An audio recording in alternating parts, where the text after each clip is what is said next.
అందరికీ నమస్కారం. నా పేరు అర్చన. ఈరోజు కథ నా గుండె చప్పుడు నువ్వే పార్ట్ 101. అంజలి కార్లో హాస్పిటల్కి బయలుదేరుతుంది.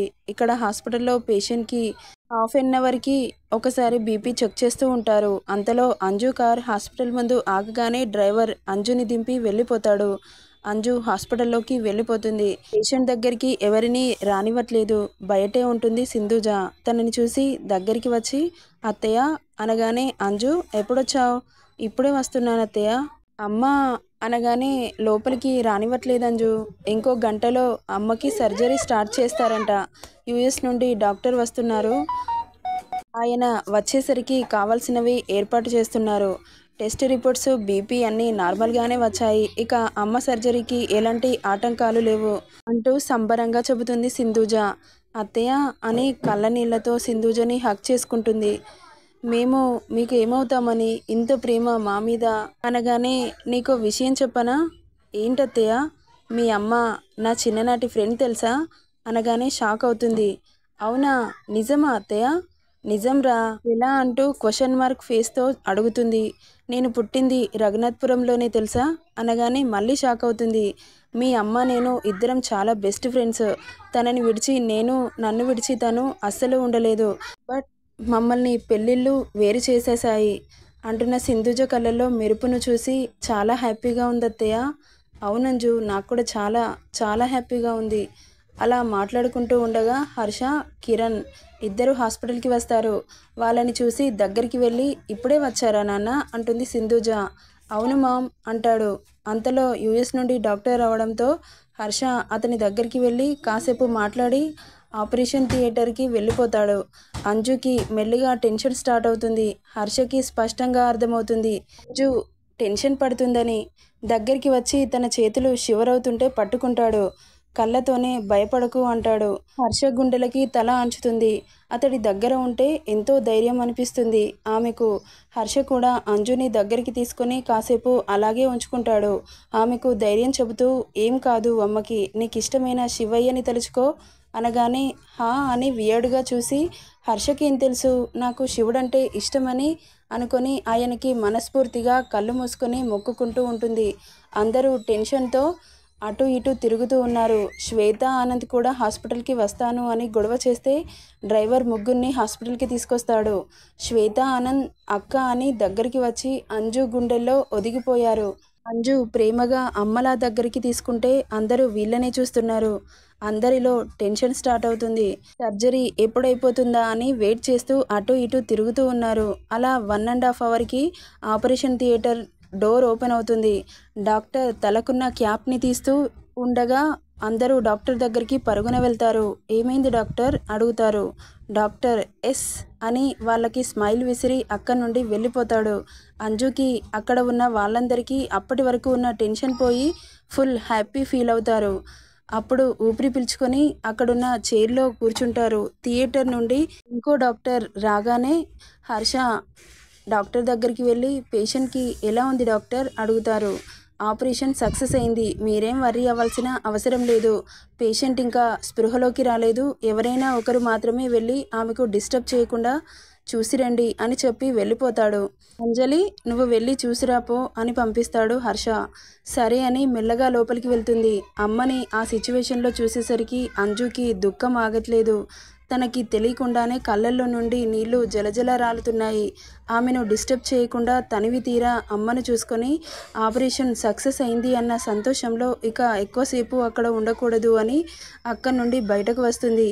ఓ 2-3 గంటల తర్వాత స్పృహలోకి వస్తుంది లక్ష్మి. ముందుగా శ్వేత, ఆనంద్ వెళ్ళి లక్ష్మిని చూసి బయటకు వస్తారు. అలా మెల్లగా ఒక్కొక్కరు వెళ్ళి చూసి వస్తారు. ఆ రోజు నైట్ అందరికీ డిన్నర్ అరేంజ్ చేయిస్తాడు హర్ష. అందరూ డిన్నర్ చేస్తారు. శ్వేత, ఆనంద్, నిత్య మీరు ఇంటికి వెళ్ళండి. కిరణ్ వీళ్ళని ఇంటికి తీసుకెళ్లరా? సరేరా అంటాడు.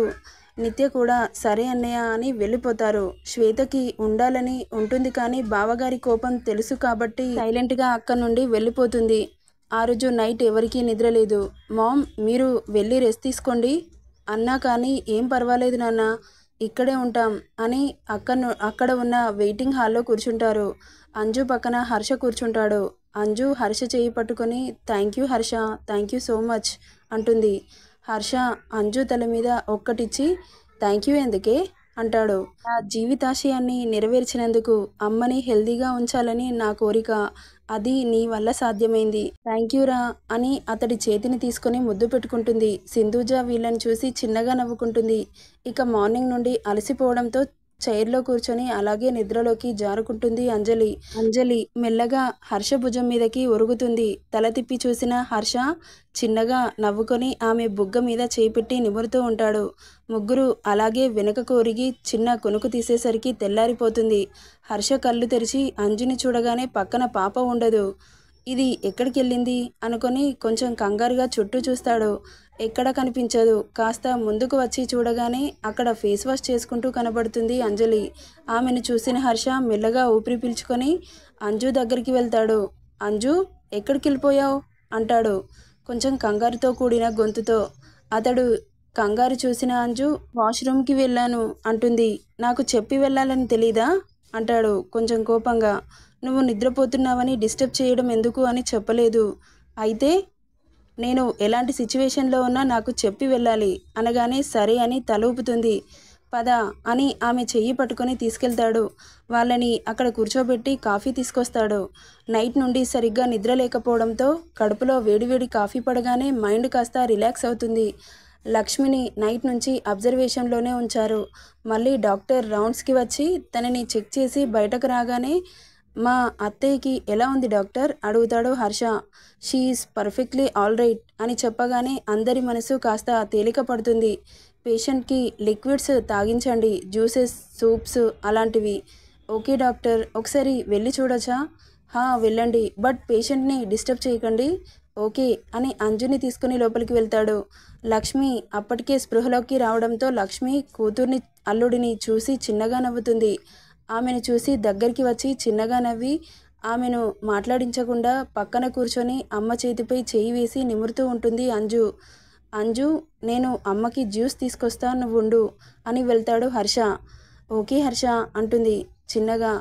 లక్ష్మి వీళ్ళని చూసి అప్పటి వరకు ఉన్న టెన్షన్ పోయి ఆమె మనసు ప్రశాంతంగా మారిపోతుంది. తృప్తిగా నిద్రలోకి జారుకుంటుంది. అంతలో సింధూజ లోపలికి వస్తుంది. పడుకున్న లక్ష్మిని చూసి అంజు పక్కన కూర్చుంటుంది. లక్ష్మి పరిస్థితి చూసి కంటనీరు పెడుతుంది. సింధూజ వాటిని అంజుకి కనపడనివ్వకుండా దాచేస్తుంది. అంతలో హర్ష రావడంతో తల తిప్పి చూస్తారు ఇద్దరు. జ్యూస్ తీసుకుని వచ్చి అంజు చేతికిస్తాడు.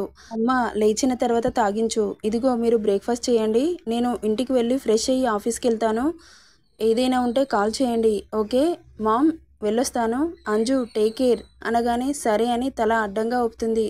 ఓకే నాన్న వెళ్ళు అంటుంది సింధూజ. బాయ్ అని అక్కడి నుండి వెళ్ళిపోతాడు. లక్ష్మి పడుకుందని బయటికి వస్తారు ఇద్దరు. అంజు నైట్ కూడా సరిగా తినలేదు. తినమ్మా అంటుంది. మీరు తినండి అత్తయ్య అని ఇద్దరు బ్రేక్ఫాస్ట్ చేస్తారు. హర్ష ఇంటికి వెళ్ళి ఫ్రెష్ అయ్యి ఆఫీస్కి రెడీ అయ్యి బయటకు రాగానే కిచెన్లో నుండి పొగలు రావడం చూసి ఫాస్ట్గా కిచెన్ వైపు పరుగు తీస్తాడు. వెళ్ళేసరికి ఇద్దరు పాపలు వంటలో నిమగ్నమై అన్ని డిషెస్ మాడగొట్టి పొగ పెడతారు. దాన్ని చూసిన హర్ష కోపం పీక్సుకుపోయి నిత్య అని అరుస్తాడు. ఆ రీసౌండ్కి భయపడి టక్కున వెనుకకు తిరిగి చూస్తారు. నిత్య, శ్వేత ఏం చేస్తున్నారు సీరియస్గా అడుగుతాడు. అది అన్నయ్య, ఇంట్లో మామ్ వదిన లేరు కదా, వంట చేద్దామని అని భయంగా అంటుంది. శ్వేత పరిస్థితి మాత్రం పై ప్రాణాలు పైనే పోతున్నాయి. తనకి ఘాటు వస్తుంటే దగ్గుతూ ఉంటారు. బయటికి రండి అని కసరగానే బయటికి వస్తారు. నిత్య శ్వేతని చూస్తుంటే నవ్వొస్తుంది హర్షకి. కానీ అది బయటకు కనిపించనివ్వకుండా దాచేస్తాడు. ఎందుకంటే బొచ్చు పీకిన కోళ్ళలాగా అయ్యారు ఇద్దరు. చెమటలు పట్టి హెయిర్ అంతా చెదిరిపోయి చెమటకి బొట్టు మొత్తం కారిపోయి ఫేస్ అంతా రెడ్గా మారిపోతుంది. మేడ్స్ ఉన్నారు కదా, మీకెందుకు శ్రమ అంటాడు వాళ్ళ కష్టాన్ని చూడలేక. సారీ అన్నయ్య, మా చేతితో వంట చేసి మామ్ వాళ్ళకి టిఫిన్ తీసుకెళ్దామని అనుకున్నాము అంటుంది ఇన్నోసెంట్గా.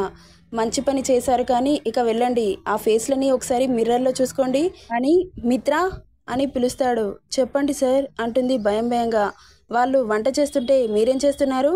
నేను వద్దని చెప్పాను సార్, వినలేదు అనగానే షార్ప్గా చూస్తాడు. ఆ చూపులకి భయపడిపోతుంది మేడ్. అక్కడ నుండి బ్యాగ్ తీసుకొని ఆఫీస్కి బయలుదేరుతుండగా బ్రేక్ఫాస్ట్ చేయరా సార్ అనగానే కుక్ చేశారా? లేదు సార్. మరి ఎలా బ్రేక్ఫాస్ట్ చేస్తారు అని విసురుగా అక్కడి నుండి వెళ్ళిపోతాడు. నెక్స్ట్ ఏం జరుగుతుందో నెక్స్ట్ పార్ట్లో చూద్దాం. ఈ స్టోరీ ఎలా ఉందో కామెంట్ చేయండి. నచ్చితే లైక్ చేయండి, షేర్ చేయండి, సబ్స్క్రైబ్ చేసుకోండి friends. Thank you for listening.